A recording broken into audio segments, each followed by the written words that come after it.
We had her name ticked out 9 years before she was even born.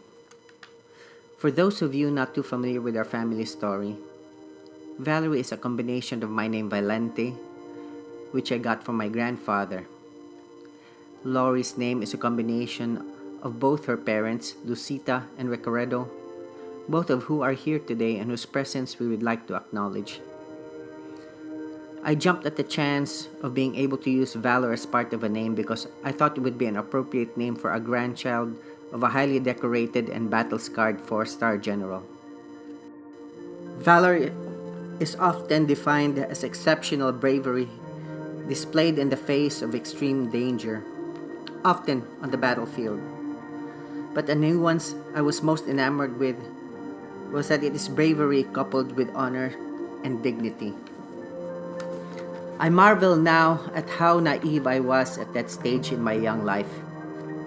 As if simply naming my child after character traits of bravery, dignity, and honor would have automatically imbued her with such.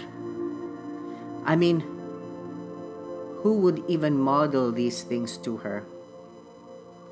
Now, although Laurie and I had our first child at the time most would consider stable, truth of the matter was, Laurie and I were scared to death about becoming parents for the first time. I am sure every single parent in this gathering can relate. There were nights we literally slept on the floor just so, the child would not fall from the bed, and then we would really muck this whole parent thing up. It was after one of those sleepless nights with this fragile baby in our arms that yes, I would pray, Dear Lord, yes please, make my child strong, brave, dignified, and honorable. I didn't bother to ask him to make her beautiful and intelligent because I knew marrying her mother already tilted the odds in our favor. Well, you know the saying, be careful what you pray for, you just might get it. The answer to my prayers came in the form of a soccer game. It was the year 2012 at the end of March, and like many of the other games and tournaments we had played, it is a good 2 to 3 hour drive away.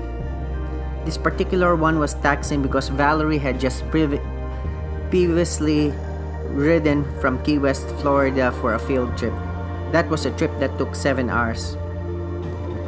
Now, before I proceed with this story and risk you judging our family as being thin-skinned, let me tell you first that at this point in our lives, we had no illusions about our child being a starter in our comp team.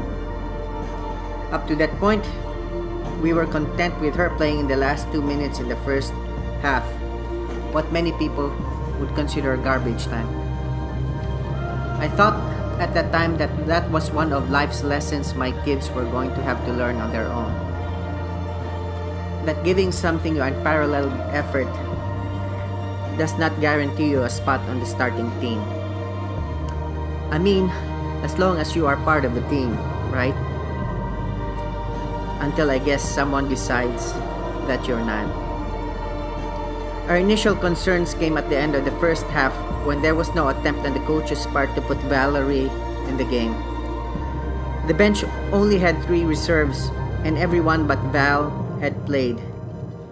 A couple of the starters that were pretty badly beat up and exhausted had been put back in.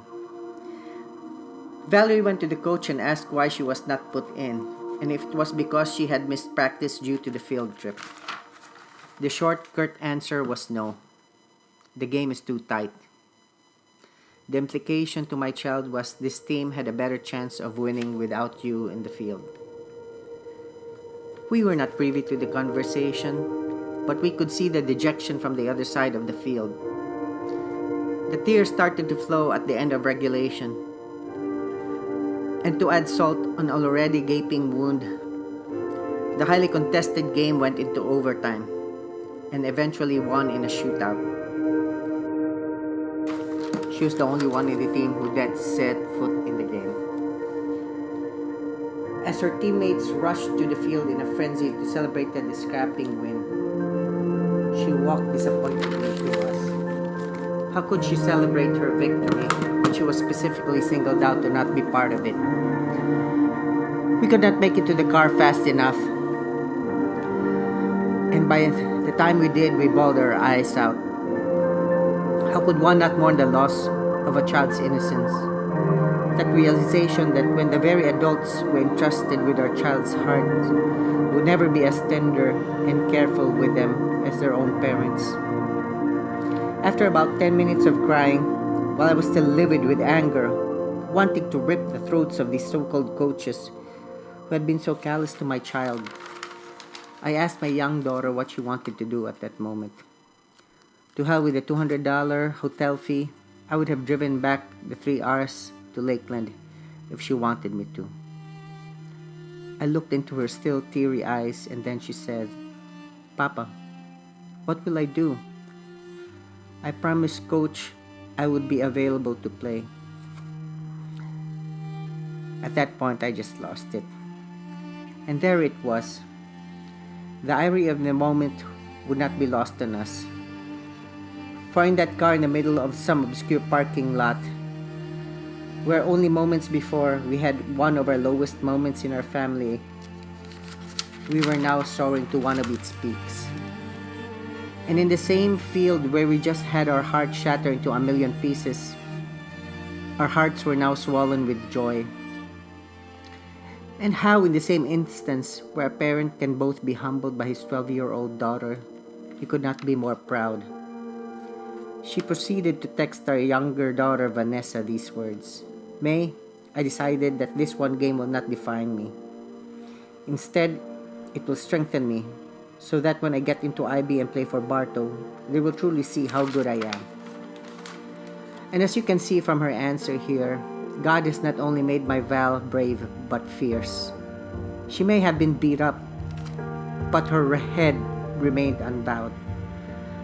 How can one not enjoy the moment when you can look into your wife's eyes and say, "Honey, our child, she's gonna be alright"? And what father-to-child talk would not be complete without a John J. Rambo quote rephrase? I know Valory is ready for the world, but is the world ready for Valory?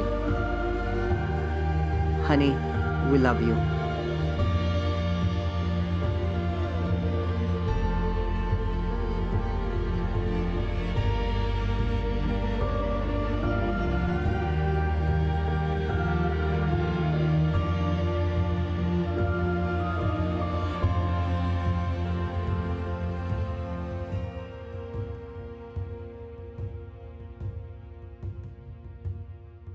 You taught me the courage of stars before you left. How light carries on endlessly, even after death, with shortness of you explain the infinite, how rare and beautiful it is to even exist. I couldn't help but ask you to say it all again. I tried to write it down, but I could never find a pen.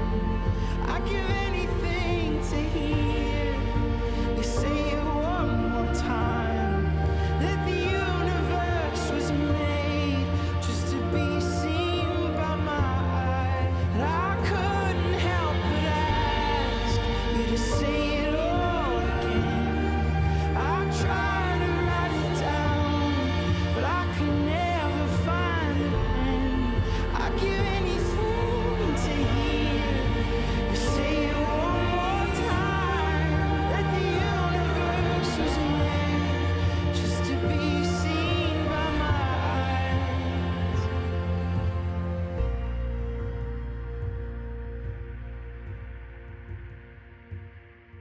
The shortness of breath, I'll explain